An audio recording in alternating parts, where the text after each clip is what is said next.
Olá, meus amigos, minhas amigas, meus irmãos, minhas irmãs. É com satisfação que aqui nos encontramos mais uma vez, reunidos neste ambiente virtual, para mais um momento de estudo, mais um momento de aprendizado para todos nós, acerca do Evangelho do Cristo à luz da doutrina espírita. E por isso é preciso que mais uma vez agradeçamos a Deus pela vida, agradeçamos a Deus por mais esta oportunidade que nos foi concedida de aqui nos encontrarmos matriculados neste maravilhoso educandário das almas que é o planeta Terra, uma sala de aula incrustada neste universo sem fim, onde nós nos encontramos realizando o nosso processo de educação. Por isso, agradeçamos a Deus, agradeçamos a Jesus, nosso Mestre e Senhor, guia e modelo para toda a humanidade, por estes ensinamentos maravilhosos que Ele nos deixou de forma exemplificada. Jesus, na condição de Mestre dos Mestres, veio à Terra para nos ensinar, através do exemplo, a religião do amor. Agradeçamos a Jesus por todo o esforço que ele realizou há aproximadamente 2000 anos atrás para vir ter conosco. Agradeçamos aos espíritos amigos pelo amparo, pela proteção, pela assistência que sempre tem nos dado ao longo da nossa caminhada. Eu não posso deixar de agradecer de uma forma muito especial a todos vocês, irmãos e irmãs de jornada, que constantemente se fazem presentes aqui neste ambiente virtual para juntos, mais uma vez, estudarmos o Evangelho do Senhor. Sejam todos bem-vindos, sejam todas bem-vindas para mais este momento de estudo, mais este momento de confraternização, mais este momento de tratamento espiritual, porque aqui, quando nós nos encontramos reunidos, nós estamos recebendo de acordo e em acordo com as nossas necessidades, os medicamentos de que necessitamos. Aqui nos encontramos em tratamento. Então, agradeçamos e agradecemos constantemente a todos e em especial a Deus pela vida.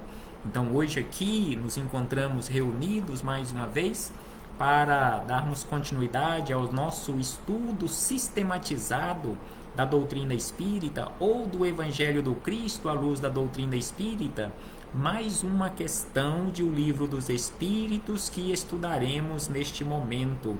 Então, estamos estudando o Livro dos Espíritos de forma sequencial, por isso um estudo sistematizado. Então, estamos estudando o Livro dos Espíritos combinado com filosofia espírita. Então, hoje, a questão de número 139. Questão de número 139, que se encontra na parte 2ª, capítulo 3º da encarnação dos espíritos. Mais especificamente, estamos estudando a alma, este espírito encarnado, esta essência divina, esta essência de vida, este ser imortal. Então, a alma, conforme já estudamos várias questões, começando na questão 134, hoje estudaremos a questão de número 139, em que Kardec formulou o questionamento da seguinte maneira: alguns espíritos, aqui ele falando de espíritos desencarnados, e antes deles, alguns filósofos definiram a alma como uma centelha anímica emanada do grande todo. Então aqui Kardec faz uma afirmativa, em primeiro lugar, que alguns espíritos, e antes destes espíritos, filósofos aqui da Terra definiram a alma como sendo uma centelha anímica emanada, ou seja, proveniente do grande todo. E aí ele questiona: por que esta contradição Então aqui Kardec, depois de tudo que já estudamos acerca da alma, todas as definições acerca da alma, todos os conceitos acerca da alma, Kardec percebeu algumas contradições.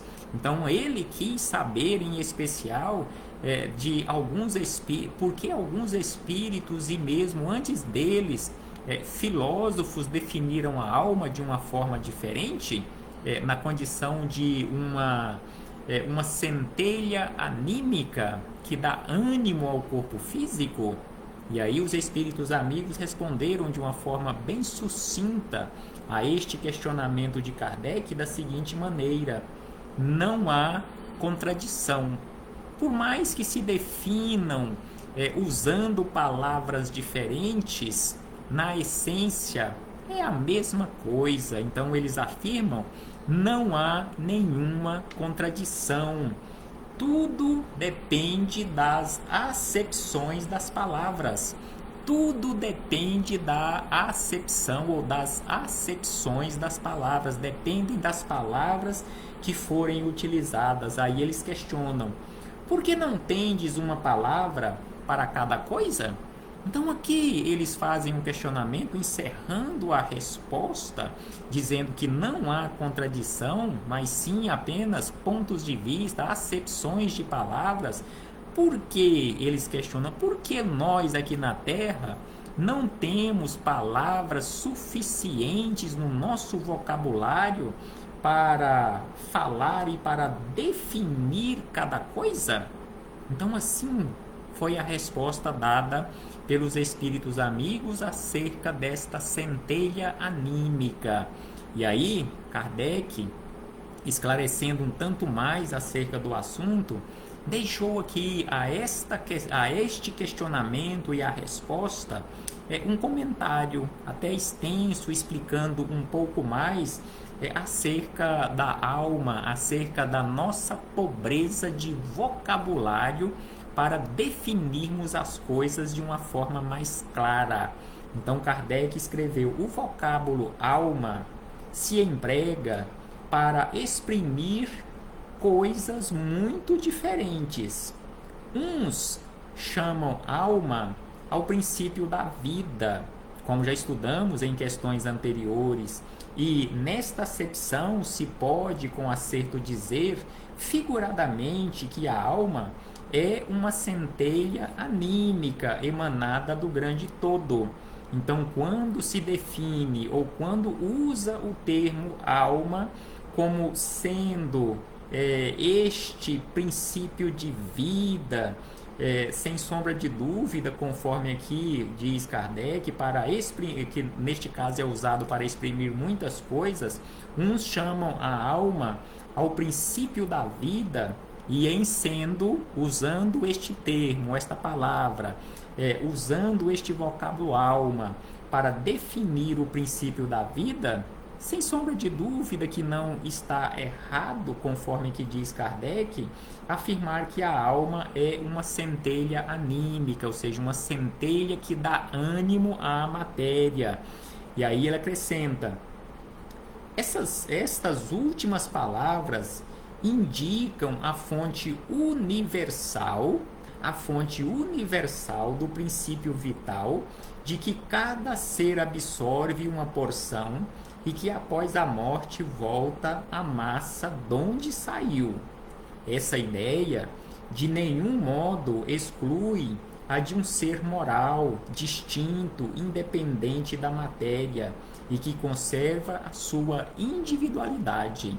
Então, esta ideia, conforme ele diz, da alma como sendo esta centelha anímica, não exclui de forma alguma esta outra ideia da alma na condição de um ser moral, na condição de um ser distinto, apartado do corpo físico, apartado da matéria, independente, conforme ele diz, da matéria, e que após deixar este corpo físico, se desligar deste corpo físico, conserva a sua identidade, conserva a sua individualidade.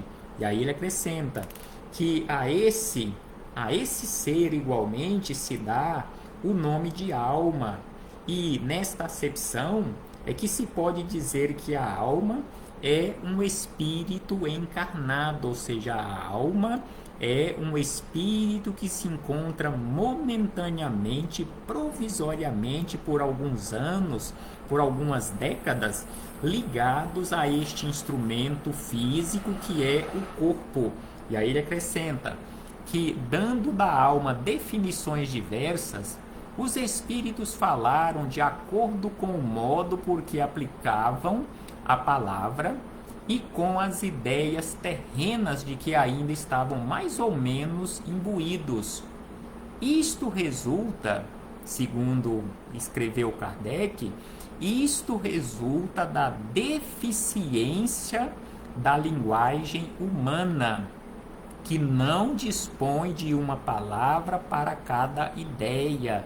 Então, isto, conforme Kardec aqui anotou, e os espíritos amigos também questionaram, por que não tendes palavras suficientes para cada coisa? Então, aqui Kardec lembra que isto resulta da deficiência da nossa linguagem, da pobreza do nosso vocabulário, donde uma imensidade de equívocos e discussões. Eis porque os espíritos superiores nos dizem que primeiro nos entendamos acerca das palavras. Então aqui Kardec encerra os seus comentários repetindo as palavras dos espíritos superiores, que primeiro é preciso enriquecermos o nosso vocabulário, entendermos melhor o nosso vocabulário, empregarmos melhor o nosso vocabulário.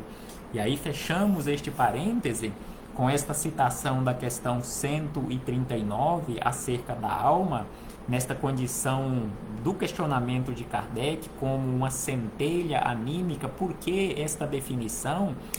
Se estaria de forma contraditória ou não acerca do que os espíritos superiores definiram como sendo a alma, o que eles responderam que não existe nenhuma contradição.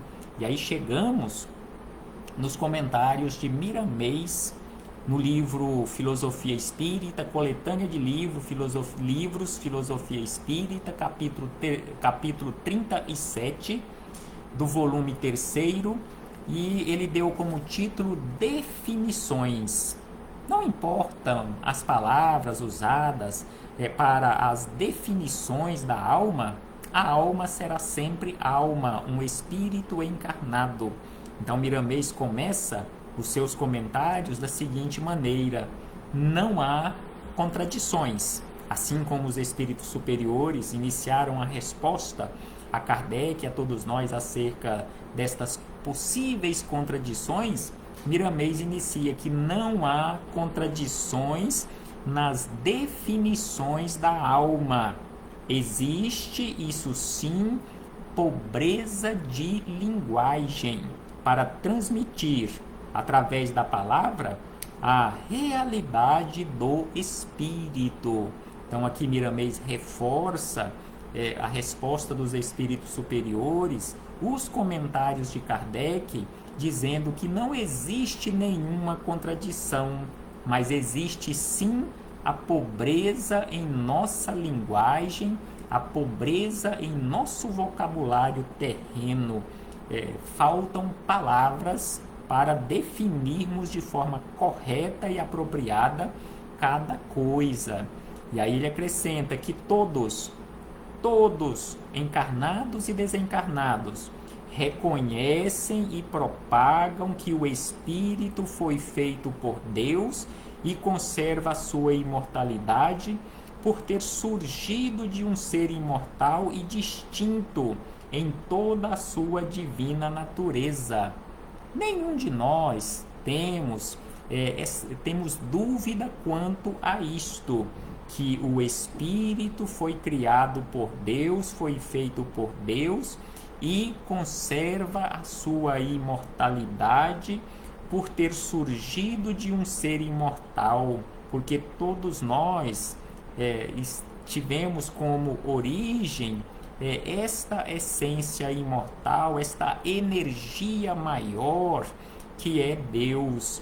Então aí ele acrescenta que os nomes de Deus e dos Espíritos se encontram na farta literatura mundial com diversos sinônimos, sem que, entretanto, se modifiquem por causa de simples palavras. Então aqui ele nos lembra que a palavra Deus, a palavra Espírito, na nossa literatura a nível mundial, recebeu definições ou sinônimos diferentes, diversos sinônimos, mas, conforme ele nos lembra, isto não modifica a essência. Deus continua sendo Deus, Espírito continua sendo Espírito. E aí ele diz na sequência que na mensagem anterior, ou seja, no capítulo anterior, Miramês aqui se referindo ao capítulo anterior deste volume que estamos estudando, falamos sobre o progresso das criaturas. Quanto mais cresce a humanidade, mais se entrega à força da unidade espiritual e passa a encontrar Deus de outra forma mais elevada e os espíritos na sua realidade espiritual.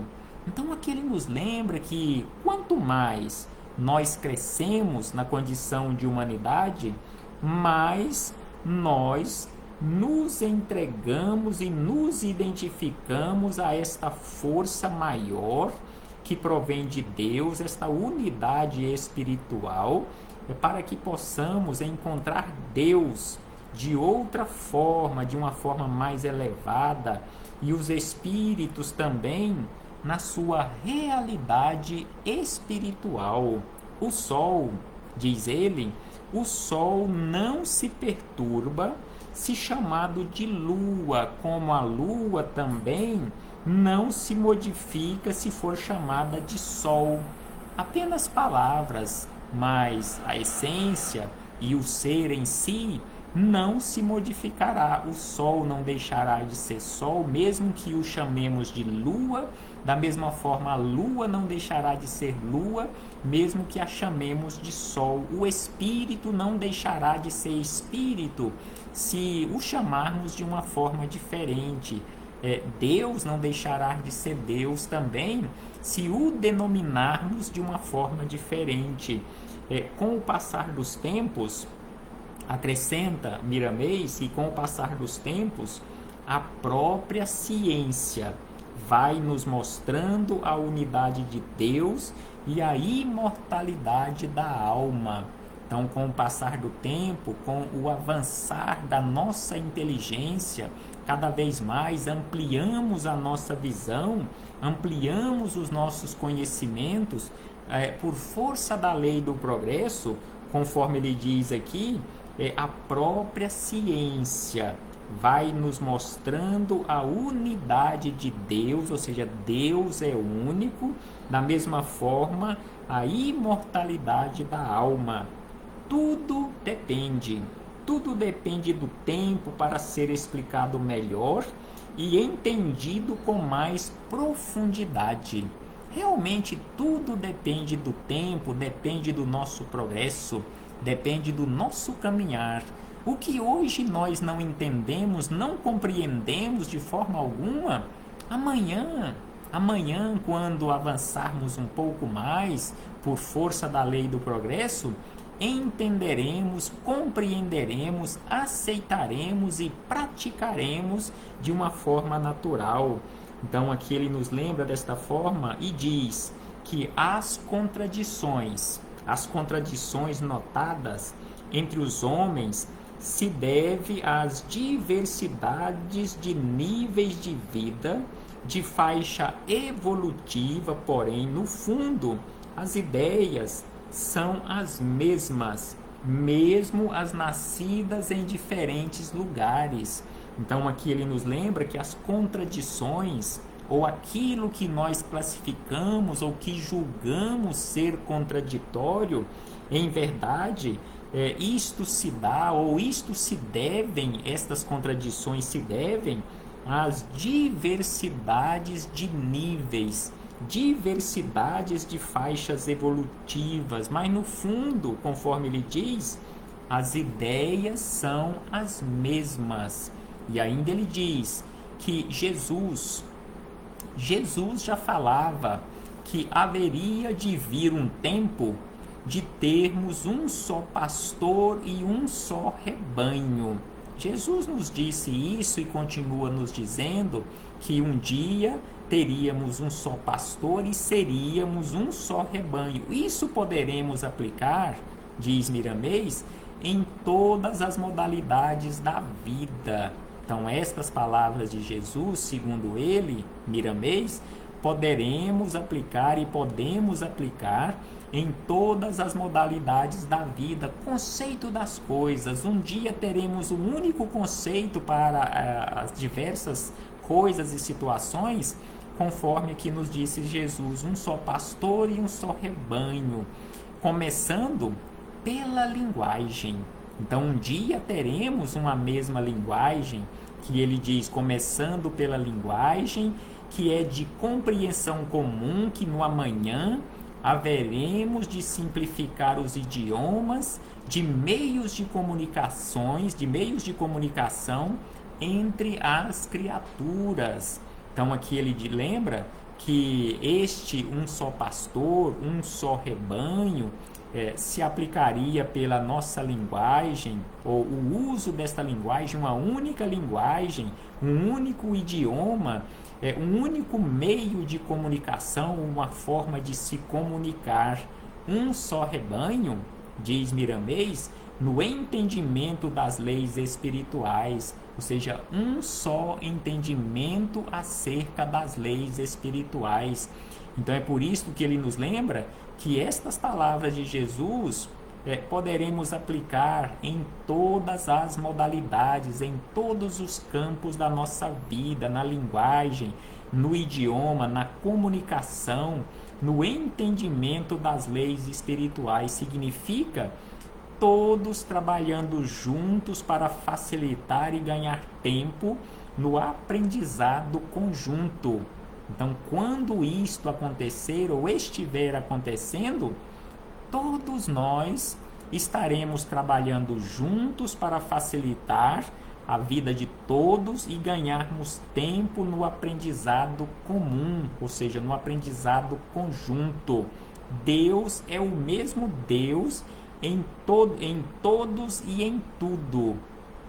Deus é o mesmo Deus em todas as religiões, em todos os credos religiosos, em todas as doutrinas, em todas as filosofias.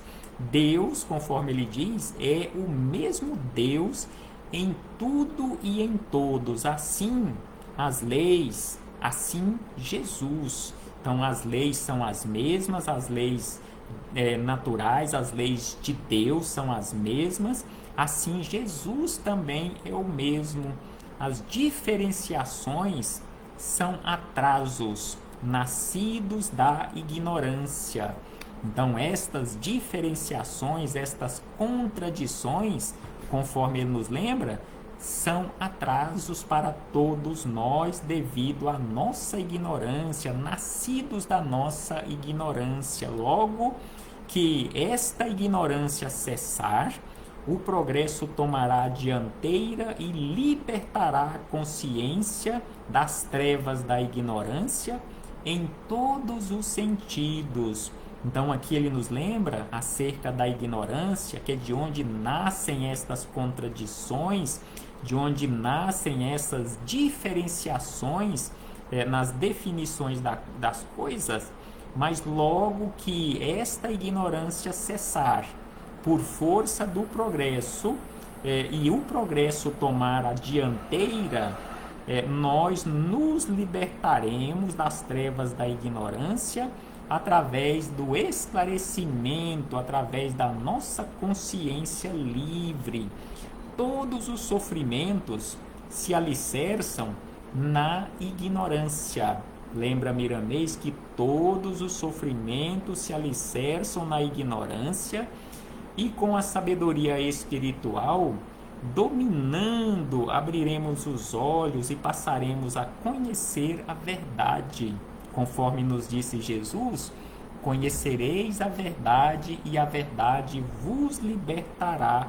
Então é por isto que Miramês nos lembra que todos os sofrimentos na nossa vida, seja aqui no corpo físico ou no mundo espiritual, todos os sofrimentos se alicerçam na nossa ignorância, nascem da nossa ignorância, e por causa da nossa ignorância e com a sabedoria espiritual, dominando, ou seja, quando a sabedoria espiritual realmente estiver dominando, abriremos os nossos olhos e passaremos a conhecer a verdade.